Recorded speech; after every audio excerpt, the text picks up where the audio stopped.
Capítulo 19. Xochimancas. Hemos introducido al lector en una de las madrigueras de los famosos plateados, y que por aquella época nefasta, que transcurrió de los últimos meses de 1861 a los últimos de 1862, sirvió de cuartel general a los temibles y espantosos bandidos que fueron la calamidad y la deshonra de nuestro país. Era Xochimancas, y es todavía, una hacienda arruinada, es decir, una finca de campo, con buenos terrenos propios para el cultivo de la caña de azúcar o del maíz, con abundantes aguas, un clima ardoroso, y, en suma, con todos los elementos necesarios para una agricultura tropical, productiva y fecunda. El algodón, el café, el índigo, la caña de azúcar pueden propagarse allí lo mismo que en los más fértiles terrenos de la Cañada de Cuernavaca o de los distritos de Tetecala, de Yautepec, de Morelos o de Jonacatepec, rindiendo al agricultor el 100 por 1.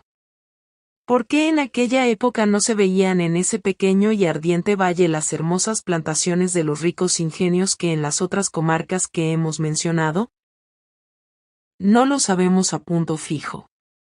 Xochimancas, ya en ese tiempo, era una ruina, pero ello revelaba que en épocas pasadas, desde la dominación colonial seguramente, había sido cultivada por los españoles como una buena finca de campo que rendía pingüis productos. ¿De cuándo databa su decadencia y su ruina? No lo hemos averiguado, aunque hubiera sido fácil, ni importa gran cosa para la narración de estos sucesos.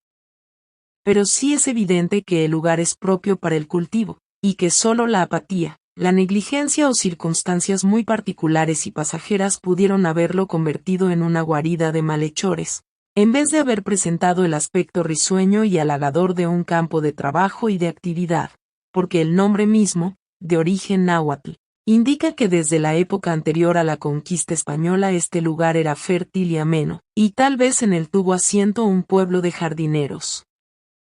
El ilustrado joven ingeniero Vicente Reyes, en su preciosa obra inédita intitulada Onomatología Geográfica de Morelos, dice, explicando el jeroglífico correspondiente a Xochimancas.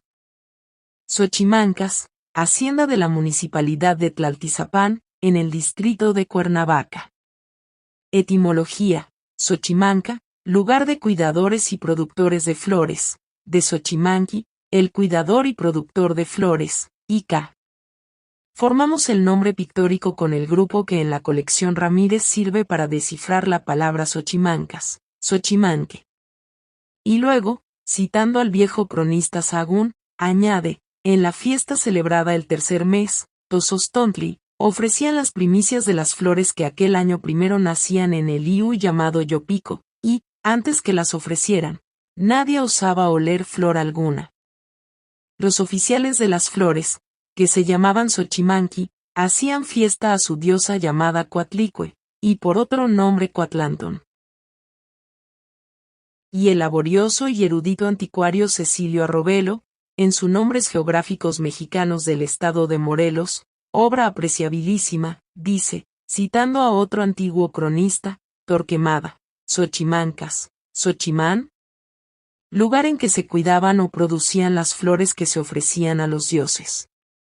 Entre las divinidades de los aztecas se hallaba la Coatlicue o Coatlantona, culebra resplandeciente, diosa de las flores, a la que ofrecían en el mes Tozostontli ramos de flores formados con precioso artificio. Los oficiales encargados del cultivo de esas flores y de formar los ramos se llamaban Xochimanqui. El lugar que en el estado lleva el nombre de Xochimancas estaría tal vez destinado para el jardín de la diosa o para la morada de los Xochimanqui, y de ahí quizás tomó el nombre, cuya terminación, como nombre de lugar, no hemos podido encontrar.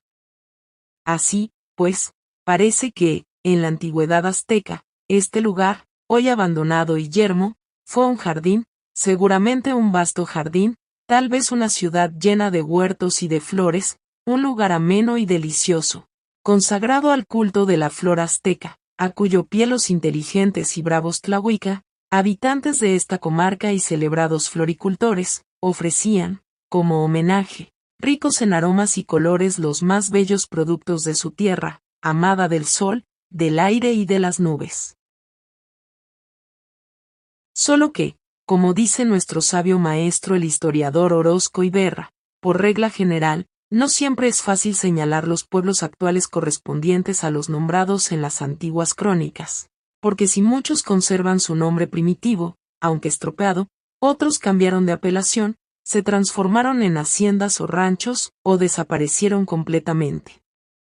Xochimanca se transformó, seguramente, después de la conquista, de jardín o ciudad de jardines en hacienda, con encomenderos y esclavos, después en ruinas y guaridas de fieras y de reptiles, y al último en guarida de ladrones, y lo que es peor, y como vamos a verlo, en sitio de torturas y de asesinatos.